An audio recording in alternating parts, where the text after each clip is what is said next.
This was not a real good year for freedom lovers, was it? The only good thing I think about Barack Obama is he is so far away from the Constitution that more people are going to wake up a lot faster. I think we need that, I guess. I was looking at the USA Today, and they have an online balloting could attract millions to the polls. What do you think about that?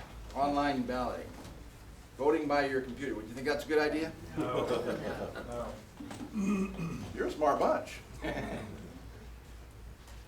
There were some interesting coincidences around Barack Obama's election that I thought were interesting because I'm a computer engineer. One is that every state that required ID, Republicans won, and every state that didn't, the Democrats won. I know there was my home state, Ohio. One guy was arrested. He registered over 700 times there, and I think that's just the tip of the iceberg. Well, what about the fact that in some precincts that over 108 or 110% of registered voters voted? Voter fraud is rampant. I don't know who's supposed to take care of that and why it doesn't seem to make a difference. But we are working on that, and so are you here. There was something else interesting I liked in the USA Today. In Colorado, they're talking about getting rid of this emission testing on the vehicles. Well, all it does is it's just a big mess, costing people millions and millions of dollars. And most of the cars pass anyway. I mean, it really doesn't, they realize, they know it doesn't do any good, which I thought was pretty interesting, emissions by government. Well, my remote is not working today, so I'm going to stay a little closer to the computer, so I might be in some people's way here. I'm Steve Hempfling with Free Enterprise Society. Free Enterprise Society is sponsoring this meeting. I'm hoping, some of you may remember we were here, I brought Tommy Cryer through here a few years ago, a few times. Now we're working with Larry Becraft on a new seminar. We're going to talk about some problems with the income tax today. And I am giving you my opinion. I'm not an attorney myself, thank goodness. But no offense to attorneys, although there's some good ones, and they're here. Many of them are here today. So now some of you always hear these words, right wing and left wing. That does have a reason they do that is from the past. When founders designed the Eagle, they had all kinds of definitions for it and different designs for the Eagle. But the kind of the summary of it was the tip of the left wing would be dictatorship, and the tip of the right wing was anarchy. No government whatsoever. And the founders designed the Constitution to be here, somewhere in that area. Now, the Democrats are over here, right? Pretty close. The Republicans they're right-wing radicals, so they are over here, right? Is that true? No, not really. A little farther left? They're more to the middle. They're middle of the road. Yeah, I think they're like one feather away from the Democrats. I agree with you. The Democrats call these guys right-wing radicals, and they're right there on the left wing. Yeah. I consider myself a centrist. They call me a right-wing radical, and him, John Rowland, too. Many of you in here, if you've been around for a while, even your neighbors, you're one of those right-wing guys. The Southern Poverty Law Center has this on their sites. Well, anyway, I thought that was interesting. So that's where those terms came from.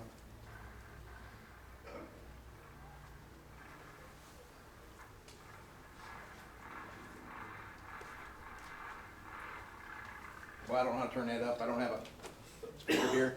This is a Harley-Davidson motorcycle. I'm going to quickly tell you a story, and it relates to income tax in a way. When I lived in Dallas, Texas, it was in the Dallas Morning News one day about this person who he bought a motorcycle, didn't know how to ride, so he went out and bought a Harley-Davidson, biggest, most expensive motorcycle money could buy, but did not know how to ride. So he took it home. I don't know how he got it home, but he got it home, said, I'm going to learn to ride in my backyard. So he's riding around his backyard there, getting pretty good, he thought, and so he headed for the back patio door. He's going to race up there and stop. So he raced up to the patio door, and instead of stopping, the front wheel came off the ground. He did a wheelie. He gave it fuel instead of a brake, which sometimes happens because they're all in the same hand, if you're not familiar with riding and you're not used to it. Anyway, he did a wheelie through the glass patio door into his living room, fell over there. Well, his wife, oh my goodness, so he got cut up by the glass, so she called an ambulance, and he came and took him away. And she had She was there with the Harley laying on the side. What do they do when they lay on her side? They leak oil and gasoline, so she's sopping that up with a towel, wringing it out in the toilet, and rushed off to the hospital. Well, she came home, they came home, he's all bandaged up. He's in his bathroom checking out all his war wounds. Goes over to the toilet, does some business, lights a cigarette. Well, you people are terrible, aren't you? He lights a cigarette, and yes, his wife in his haste did not flush the toilet. So he puts a match in the toilet and flashes up with the gasoline and burns this man on many parts of his body. I won't go into any more detail. So his wife, oh my goodness, and she had to call the ambulance again. And Dallas is not a small town, you guys know that, but by chance the same ambulance drivers and the same ambulance came out that afternoon. They were just there that morning. And they couldn't help but ask, he's carrying the stretcher out. And said, what happened? His wife explained, the guy carrying the head laughed so hard that he dropped the stretcher. And the guy broke his collarbone in that fall. Don't get hurt with in front of you people. Huh? That wasn't me, but that's like a definition of a bad day if you look it up in the dictionary. I give you this story because it has a moral to it. Later on, I'm going to give you that this afternoon. If you're not familiar with it, this is a pocket constitution. This is the United States Constitution, Bill of Rights, Declaration of Independence. These are the rule books for our country. When we followed these rule books, we became financially and industrially the greatest country the world has ever seen. Our country is failing right now. We're the largest debtor country in the world. Unemployment's growing. We're getting into violence, into the cities. That's because we're not following this, in my view. The government has become an outlaw. Justice Hugo Black said loyalty comes from the love of a good government, not fear of a bad one. Do we fear our government today? Yes. Most people do. I mean, the reason this room isn't full is why? You invite somebody, what do they say? Oh my God, you go to jail for going to a meeting. No less actually doing something, but going to a meeting where they'll take your license plate number down. You ever heard that? I've been doing this almost 30 years. I've never seen them take the license plate number down. Anyway, even if they did. I have. Have you? In Texas here? No, it was in Nevada. Really? I've never seen it. But anyway, I had a even if they meeting in do, Reno. the government gave you that license plate number. Who cares? Thomas Jefferson said, if a nation expects to be ignorant and free, it expects something that cannot be. Are the Americans ignorant today? I thought we had the best education system in the world. When it comes to government, we don't learn it, do we?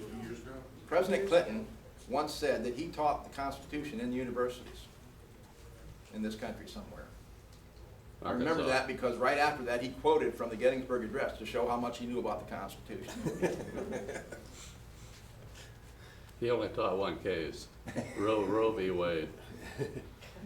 Thomas Paine said, the duty of a patriot is to protect his country from the government. You don't hear that kind of thing from politicians today, do you? Maybe Ron Paul. These are the type of people that run the country. These are the type of people, and they're really the type of people sitting in this room that made this Constitution. And this is just a piece of paper. Isn't that what George Bush says? A GD piece of paper. And Obama He said scrap. doesn't even talk about it. So the people that wrote this in the country, the Americans, had to give this life. Declaration of Independence. We hold these truths to be self-evident that all men are created equal, endowed by their Creator with certain unalienable rights, that among these are life, liberty, and the pursuit of happiness. That to secure these rights, governments are instituted among men, deriving their just powers from the consent of the governed. Who's the governed? People in Washington, D.C., or people in this room? I'm convinced the founders were talking about the people in this room.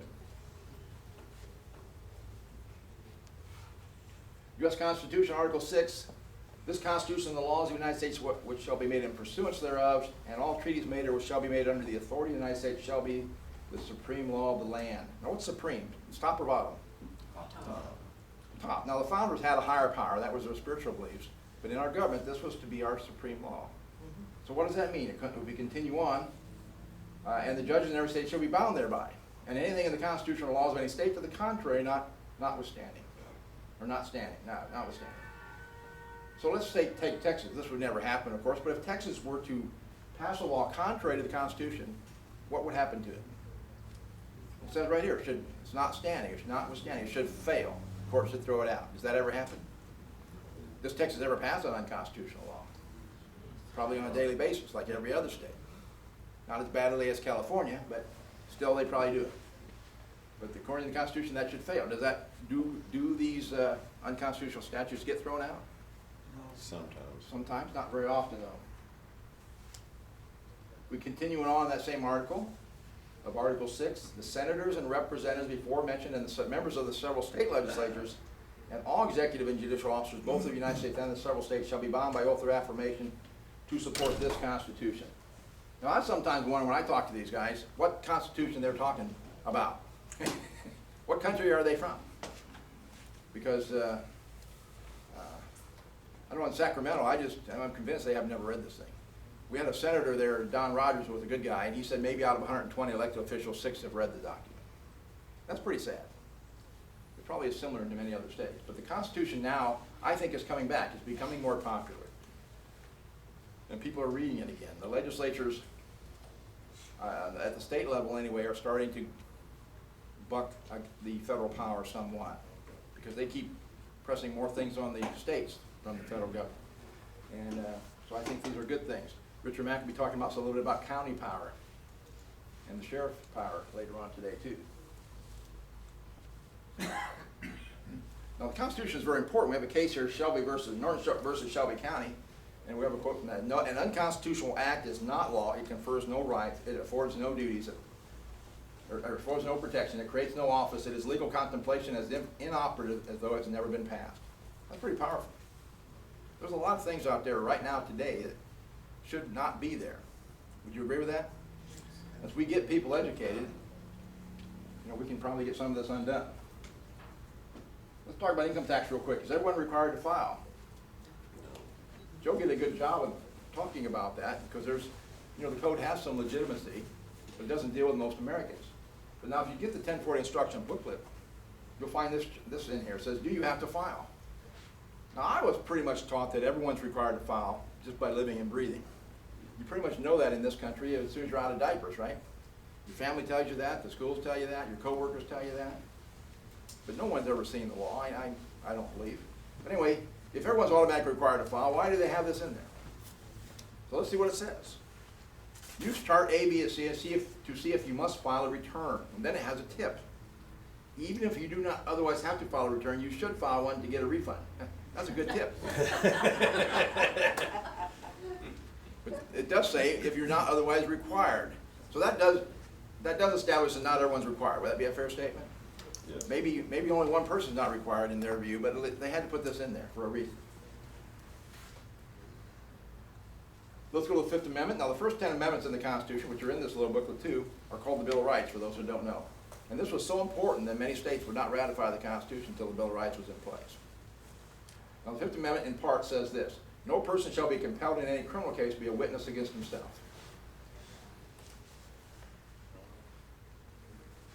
Now, do you waive that right when you file a tax return? We have a case here that says you do. It's not me.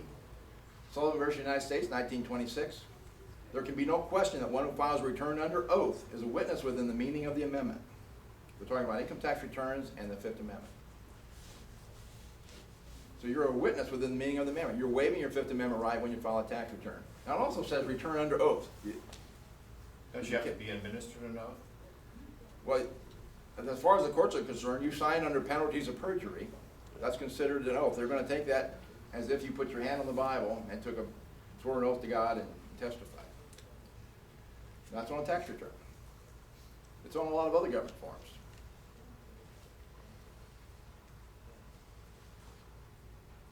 Let's go to the Fourth Amendment. The right of the people to be secure in their persons, houses, papers, and effects against unreasonable search and seizure shall not be violated. Now the founders thought enough of the word papers to put it in the Constitution. They're not talking about newspapers. They're not talking about toilet paper. They had to be talking about financial records, personal records, family records. You got a right to privacy in those records. Do you waive that when you file an income tax return? You certainly do, at least to the extent of any record you make mention of in your tax return. If you say this bank record exists, you waive your right on that particular record.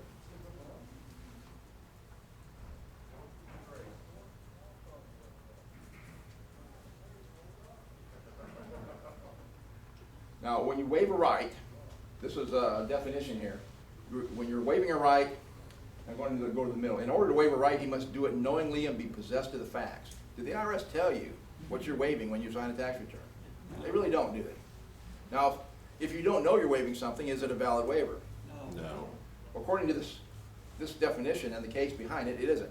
By the way, this is Black's Law Dictionary. There are other law dictionaries, but it's different from Webster's, and the courts use these law dictionaries. And the terms are defined, and then they have a case behind them that backs up that definition. And sometimes you're gonna find definitions in a law dictionary that are way different than what you think they are from Webster's. Which kind of makes me angry that you find that kind of thing, but it's to trick us, I think. Constitutional right, I like to talk about that, because the legislators like to talk about rights. You have statutory rights. What are those? Something they write into a statute. What can they do the next day? They can repeal it. They have civil rights. Martin Luther King did a lot of work in that area by going into the courts over and over again saying this should be a right, this should be a right. The courts granted them certain rights. Now, some of those were put into statute now, but if you give it a civil right by a court decision, what can the next decision do? Take it away. Now let's look at constitutional right. A right guaranteed to the citizens by the Constitution is so guaranteed as to prevent legislative interference therewith. Can the IRS require you to waive your Fourth and Fifth Amendment right to file an income tax return? So I don't believe they can. You can do it voluntarily, maybe. Now, is the income tax voluntary? Yes. Some of you think I might be crazy. Some of you obviously know what's going on. This is from Florida versus United States, another court decision. Our tax system is based upon voluntary assessment and payment, not upon distraint. Distraint means force. Maybe the IRS has not read this case. Got one for the Franchise Tax Board, but we don't need to go with it, but that's basically the same thing. Now, when I first went to a meeting, it was around 1980, or 1979, similar meeting, talking about this voluntariness.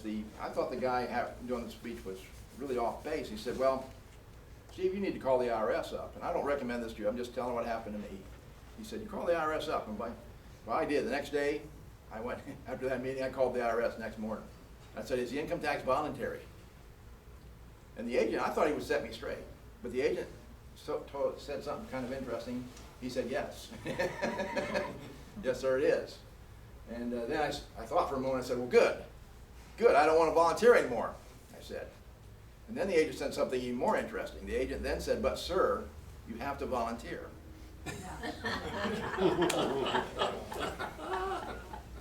What do you say to that? Well, I couldn't think of anything, so I hung up. Maybe I don't know what voluntary means. It was a little easier back then because you could call anonymously. Now everybody knows where you're calling it from, you know, these darn computers. Voluntary compliance. A system of compliance that relies on individual citizens to report their income freely and voluntarily. I can hardly sometimes read it. Freely. This is on the IRS website. Freely and voluntarily. Yes, that's 100 million Americans go down freely and voluntarily down to the post office on April 15th. Is that true? It's like ridiculous. Why do people do that? They're doing it out of fear, aren't they? How many people would file and pay an income tax just out of patriotism, like some people think it is, if it wasn't required, or they didn't think it was required? How many people would do it? There'd be a few, out of habit, maybe.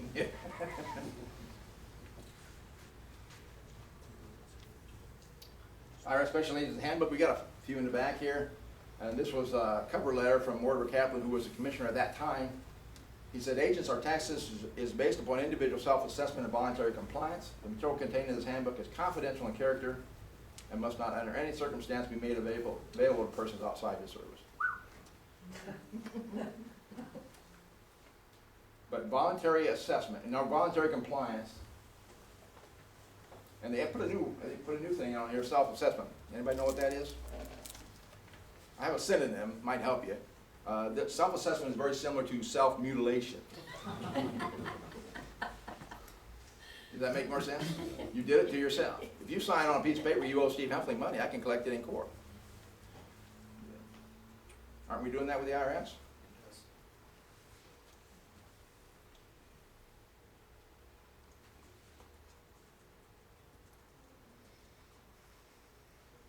More definitions of voluntary from Funk and Wagnalls, proceeding from the will of one's own free choice. Voluntary system of freely given support And voluntary from a law dictionary, unconstrained by interference, unimpelled by another's influence, spontaneous. Acting of oneself, yeah, spontaneously, 100 million people get up on April 15th and run to the post office. And anybody been down to the post office on April 15th? You know, we go down there handing out flyers and stuff sometimes. I mean, you meet everybody in town pretty much. All the radio stations down there, all the television stations, all the people running for office are down there with their ironing boards. And you know, now they can do it more online, so there's less down there, but everybody's driving through and they're still doing the tax returns on the sidewalk and on the side of the building and in the floor of the post office. But usually we kind of have fun out there, and sometimes the postal workers come out and grab some catalogs and say, you may not know this, but you got a lot of sport inside the building.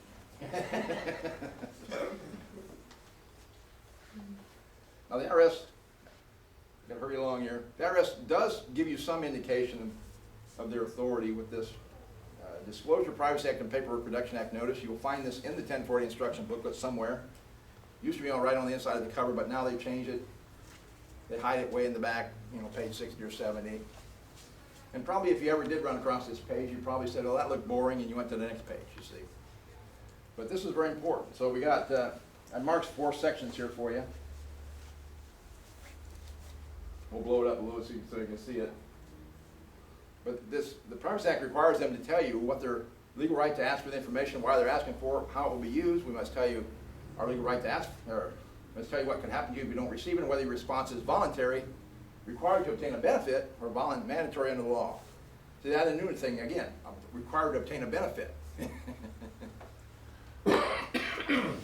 That Privacy Act notice changed. They're citing the old one. The new one is more restrictive.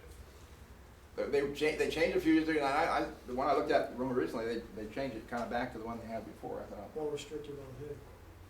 On them. But number 2, I'm interested in their legal right to ask for information. This is from the IRS, remember. Our legal right to ask for information is Internal Revenue Code Section 6001, 6011, and 6012A, and their regulations.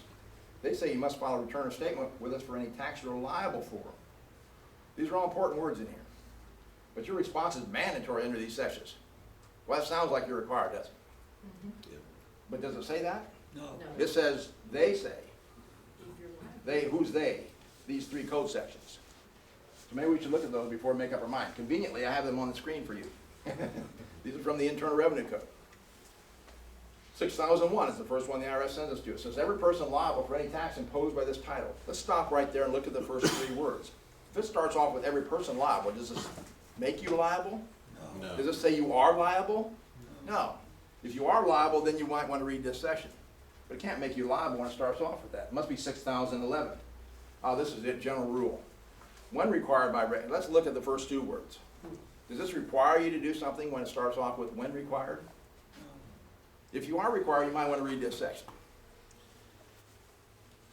6012A, this is a little more complicated, and by the way, this was not even in the Privacy Act in 1979. They added it later when we started talking about the Privacy Act all around the place. Not just free enterprise society, but the groups all around the country. So 6012A, returns with respect to income taxes under Subtitle A shall be made by the following. Every individual having for a taxable year gross income which equals or exceeds the exemption amount, except that the return shall not be required of an individual. Are you required now? Don't know for sure? Not very clear, is it? Now you think I'm just taking this out of context with the little dash, but that's the way it is in the code. It stops right there. And then it goes to little I, who is not married, and then little 2, I don't have a whole section in here. A whole bunch of sections of people, I guess, not required. Now if you're not on that list of not required, are you required? I don't think so. There has to be a specific requirement, and we'll get into that a little bit. But what I think was pretty interesting. Every time we do find the word required, it's preceded by the when or not. What's the exemption amount? That's something. It's not in the law, that's for sure. Yeah, it's something they make up. But remember, the code section says your response is mandatory under these sections. I can't even find a response to those sections. What response? Doing nothing is a response, maybe, I don't know. The exemption's not an amount. The exemption is whether or not you're required or not. If you're an individual who's not required, then you can claim that exemption. The only people that it says are, that I found that it says are required are US citizens who are withholding agents for foreign principals or foreign individuals. And if you read the Brushaber case, if you read the write-up on it, the Brushaber case is about tariff law. The very first sentence in the write-up says it's about tariff law. You know, a lot of the cases the IRS uses don't even apply to the people. We just don't That's even, right. most people don't read the cases. It doesn't sound too interesting. Number 3 is another paragraph I marked. If you are filing returns, I want you to know they keep your information private. Starting about the middle, says, for example, we may disclose your tax information to the Department of Justice to enforce the tax laws, both civil and criminal, and to cities, states, District of Columbia, U.S. Commonwealths and possessions, certain foreign governments. Who's left out? You are. I mean, if you want to get your own record, a lot of times they'll deny it, and you have to sue under Freedom of Information Act to get it. But anyone else can pretty much have it. Section 4. Please keep this notice with your records. It may help you if we ask you for additional information. I think this is true. After I made that phone call, I went into the IRS a few months later. It was getting close to April 15th, I think it was 1980, in San Jose. Went to the main road, or main building for the IRS there. Walked in with no appointment to this big lobby. Talked to the person there and said, hey, I've been to a meeting that said I'm not required to file, something like this. And I wanted to talk to your people first, because I'm thinking about it, you know. Something like that. I don't recommend this either, but that's what I did. And they were very accommodating back then. They said, oh, sure. They put me in a little room with 2 agents. And what I did there was, you know, not exactly the way I did here, but I kind of went through the 1040 instruction booklet. Actually, I told them about the meeting. I let them talk first, because I wanted to see what they had. I wanted to see the laws and stuff. I figured they were just going to set me straight. And this guy was crazy at this meeting. But anyway, what they did was just talk about what an honor it is to pay my fair share, and then they went through all the things in welfare and food stamps and everything it pays for, and everything. They never talked about the law or anything else. So when they were done, I brought out the 1040 instruction booklet and the Internal Revenue Code and kind of went through it like I did with you just now. And both those agents were scratching their head. They said, well, Mr. Hempfling, I can see why you have a question about this. And then they said, well, we're going to go get our own Internal Revenue Code. Maybe this one's wrong or old or something. You know? And I said, okay, good idea. And they jumped up and ran off. And they were going quite a while, like 40 minutes. I was getting a little concerned. But anyway, they finally come back and they kind of sheepishly said, well, we can't find our Internal Revenue Code. Well, that's a big building. I mean, 10,000 people probably work there. And the way they said it made me think there was only one code in that whole building, and it was lost. But you would think an IRS agent, when they take the job, would get one and take it home with them and sleep with it and take it to the bathroom for recreational, you know, they could learn the thing.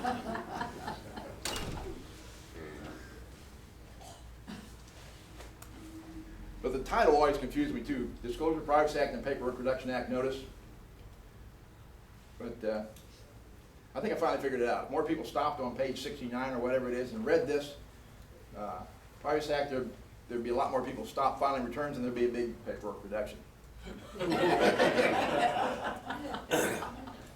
So here's required real quick. I'm running out of time myself. They have to create a liability on a group of people, clearly create it, and then they can make you liable, create a liability, and then they can impose a tax on it. Well, are there anything in the codes we find? Yes, in the Internal Revenue Code, 5703 creates a liability. The manufacturer or importer of tobacco products. Does anybody in here do that? And it even gives the section, tells you what section imposes the tax, 5701. On cigars, manufacturing, importer, you know, it goes through a bunch of rates on all the different types of tobacco. I don't have the whole thing in here. Another section is 5005, persons liable for tax. This sounds like it would apply to you, doesn't it? But it says a distiller or importer of distilled spirits shall be liable for taxes imposed thereon by section 5. That's pretty clear, isn't it? But that's not you. 5001A1. In general, there is the $13.50 a proof gallon, blah, blah, blah. It goes through all the rates. Now there's another one on firearms. Now, alcohol, tobacco, and firearms. That's kind of familiar. The next section will talk about the one that requires you. Gotta have a build up though.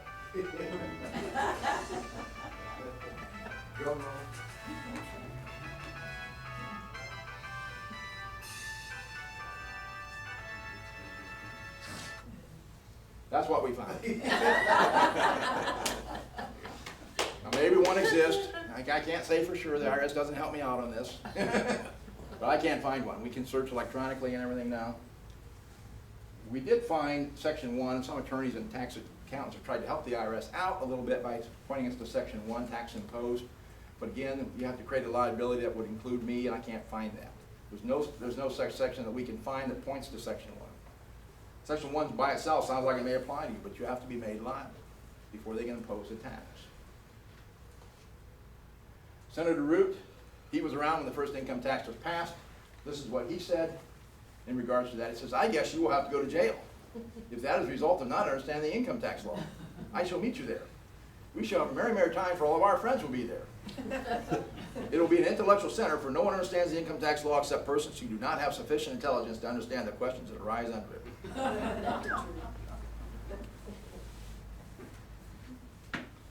Well, I'll be back this afternoon to talk about a couple things. One is the plan that we can maybe cause the IRS some trouble and get rid of the income tax for most average Americans and some other things.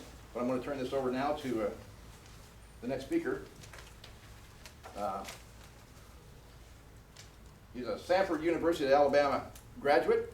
He's a Cumberland School of Law, graduated there in 1975, admitted to the Alabama Bar in 1975, also admitted to the Supreme Court and most circuit courts.